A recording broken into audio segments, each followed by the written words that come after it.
Welcome to the Art of Dress. Today we're going to build the personal color wheel for Celadon Air Coloring. So thank you for coming and thank you for subscribing.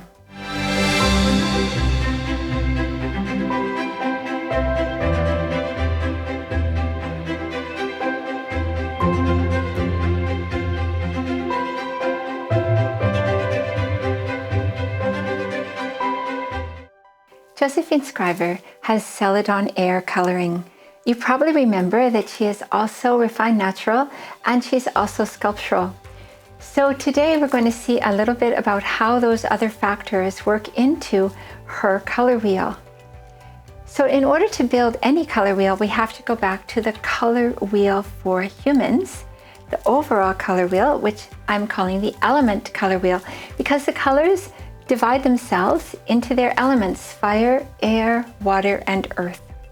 And each of those elements has their qualities. And in the case of air, they are warm, light, and muted. So Celadon is the last of the air colors. It's the one right next to aqua. And Celadon Air is warm, light, and muted, or Celadon itself is warm, light, and muted.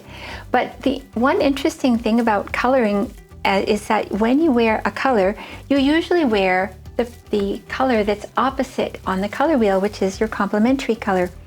So not only does Josephine start out with warm, light, muted colors, she also wears cool, light, muted colors. And the first one is pale burgundy. What you see there is the strong burgundy. So what I did on the next wheel is I put the light burgundy right next to Celadon. So you see it there.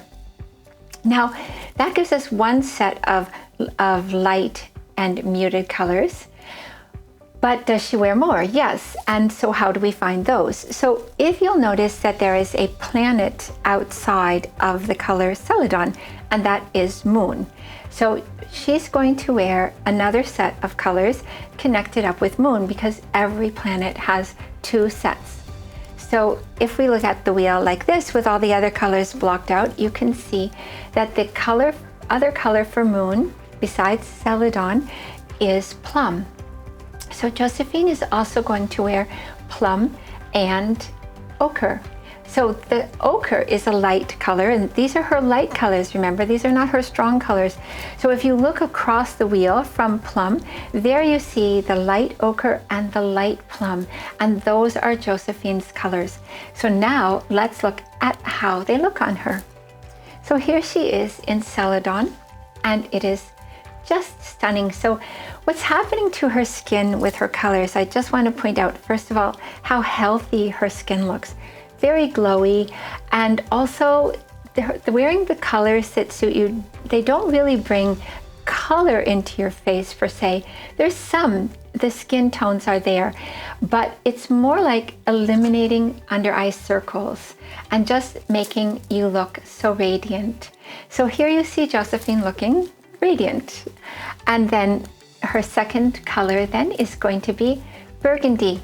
So burgundy is a very strong color, so even this medium to light burgundy is kind of strong, but if you look at the outside trim there on her jacket, that's actually strong burgundy. So you can see that this is a light version of burgundy. Anyway, this is the standard color of burgundy that all people in Celadon can wear. So here is her next color, and this is her ochre green. Once again, even with very little makeup, you see how lovely and healthy her skin looks. And lastly, here is her pale plum. And again, really stunning. In this case, she has tons of light coming from this picture, the way the light is focused on her face, and yet her skin does not look white. It obviously is very illuminated, but it looks, you see the delicate skin tones, and it's so pretty. So now we can show the color wheel before we get to the overall color wheel, we can look at find the intense colors, sorry. So before we move on to the full color wheel, we need to get the intense colors. Now, how do you do that? The way that you find the intense colors for anyone is you start with the prime color, and in Josephine's case, that's the Celadon, and you go one color to the counterclockwise, which in this case is to the And you see there that she is, for her intense colors, she's going to wear ochre again and plum, but now she's going to wear the intense version. So if you look across to the complementary side, there's the intense plum, and outside of it is intense ochre. So let me show you what those look like. So here she is in the intense ochre, and you can see it is so beautiful for her. It's like glowing beyond belief. It's just gorgeous on her. And then here she is in the intense plum. And once again, a very natural picture with very little makeup, but still so healthy and radiant. And one last thing before we go on to the personal color wheel is we need our seventh color. And what is her seventh color? It is her style color. So in order to get her style color, we need to go back to the prime color wheel, and this time there is a connection between every style and one color, and I put the style symbols outside of the prime colors for you to see them.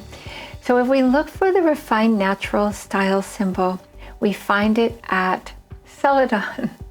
So this is the same situation we had with Rihanna, where the prime color and the style color are the same. So here she is in another version of Celadon. This is a warm version of Celadon, and you can see that it is once again really, really stunning. And here is her personal color wheel with her 7 colors, just like a rainbow, but in her case specifically for her. Now these are the standard colors, and one thing to understand is that when you go to the website, I'm going to tell you, oh, because of your style, not only do you wear the standard colors, but you also wear light versions of those colors, slightly lighter or slightly more intense depending on your style. And I'm also going to say, because of your artistry, not only do you wear the standard colors, but you wear cooler versions or warmer versions. So those are some of the changes that you wear in addition to this rainbow of colors. So really, it's a much bigger picture than you might imagine just looking at your wheel. And in addition to those variations, you also wear neutrals. So the neutrals come out of your prime color. So let me show you how that happens. So to start with, you have to see the prime color wheel with its prime neutrals. So here you see fire, air, water, and earth on the outside. And that's so that bigger real estate, bigger square footage is given to the neutrals.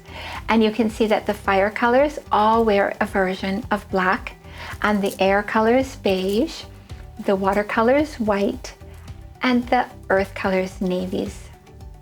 Now, Josephine, as Celadon Air, her prime neutral is taupe. And if you go across the wheel, she also wears a version of navy. In her case, it's the lightest navy.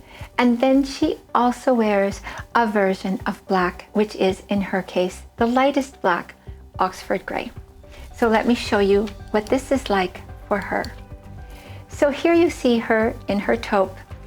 And I defy you to find a picture where her skin is more glowy than you see in this picture. Stunningly beautiful in her taupe. And then she also, as I mentioned, wears navy. And here you can see that navy is also really beautiful for her. It just is, her skin just looks so radiant and so filled with light, and also so incredibly healthy. And then last, gray, Oxford gray, one of my favorite pictures because she's wearing so little makeup and yet her skin just looks lovely and luminous. And now we have enough. We have all the colors and the neutrals, and you can see a completed personal color wheel for Josephine Skriver. Celadon Air and personal because it is the refined natural style color that you see depicted here. And again, these are the standard colors with the neutrals on the outside, and this time the taupe is on the inside so that you can actually distinguish between the light navy, the lighter version of navy, and the lighter version of black Oxford gray on the outside. So I've been showing you pictures in every case of use of color. And one of the things I pointed out for both Gigi Hadid and for Melody Monrose is that Air people tend to use colors that are right next to each other on the color wheel. And you saw that in both of those cases. With or without neutrals, they wear colors that are right next to each other.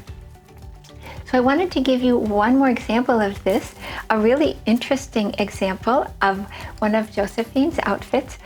And here what you see is a burgundy jacket. And so that's very nice for her. And then she's wearing tones of plum and burgundy and maybe gray in her top. So the plummy color in there is of course right next to her. But for her belt, and of course it's a small addition of color, so it's not too strong. She chose to wear red, which is the color that's on the other side of burgundy on the color wheel. So here she's including actually burgundy plus plum going one direction and then red on the other side. Colors that are right next to each other on the color wheel. And because it's just a small accent color, it's really amazing and creative and just looks perfect on her. So that's what I wanted to share with you about use of color for air coloring. And with this, we finished the air colors, and now we're going to move on. Next time we're going to start watercolors, and we're looking at aqua water. So thank you so much for coming and for sharing this with me today. And also, thank you for subscribing. And until I see you again, I would just ask that you please try to stay safe.